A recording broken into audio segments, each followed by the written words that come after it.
to the basement, get to the basement. However, on my way to the basement, there was a barrage of bullets just coming from everywhere. Breaking news coverage continuing tonight at 6 here on KDKA. An active shooter situation turned into an hours-long standoff, and it just ended within the past hour with the suspect's death. Hundreds of law enforcement officers rushed to Garfield after a man opened fire on the sheriff's deputies who came to evict him. Our KDKA News team is still on the ground in that neighborhood, as we have been since this started at about 11 o'clock this morning, gathering all the details from authorities, from neighbors, from those who knew the suspect. KDKA has been on this minute by minute since this morning, keeping you informed every step of the way. And right now we're going to start with KDKA lead investigator Andy Sheehan. You've been with us here all day talking to your sources and really key in unraveling a timeline in all of this and a potential motive in terms of what sparked this today with the suspect. Just an incredible day, an incredible amount of gunfire in a residential neighborhood, and just as miraculous is the fact that the only injury that we know of is a sheriff deputy suffered a cut to his head when he evaded gunfire when initially serving an eviction notice on the suspect in this house. What we know is that sheriff deputies shortly before 11 o'clock this morning came to this house with this eviction notice, tried to talk the suspect out of the house.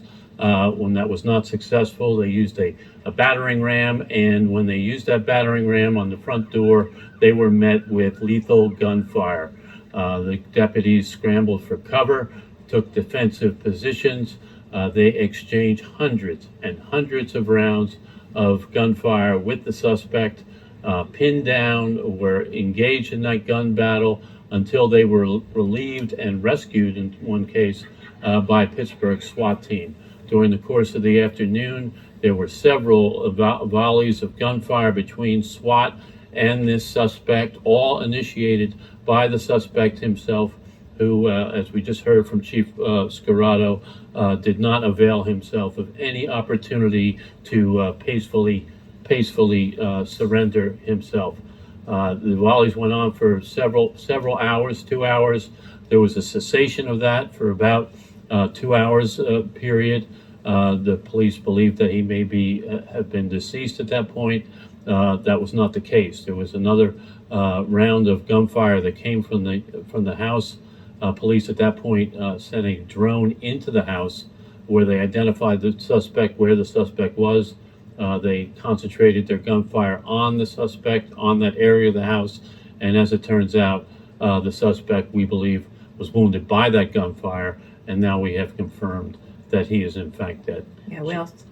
I was just going to say, Chief Scarrato was asked if they knew at this early juncture if the suspect died perhaps from a self-inflicted gunshot or was shot by police, and the chief said, we believe, I think the word he used was, the suspect was neutralized in the gunfight. Correct. So that's what the chief confirms, and that's what police believe. They were all through this day very cautious, very trying to use time on their side, very patient with this gunman, and asking him to surrender peacefully, and they would never avail themselves. Yeah, the suspect that we see now is William Hardison. We know that his brother had owned the house. We are efforting to find out the situation with the house. The brother had died. The house transferred into other hands, but Mr. Harrison did not avail himself of that eviction warning that was posted by the sheriffs. Now, in the press conference earlier here, Allegheny County Sheriff Kevin Krause said that they had a pre-meeting before executing this eviction notice at the house. They had some information that this may be an especially volatile situation, but the sheriff says they were not prepared for what they faced. And you early on. We should have it. We certainly didn't expect this. Certainly there's factors that go into these types of things. We do. We evaluate, we respond accordingly, but we certainly had no information whatsoever that this individual was this dangerous or that there were firearms in the house.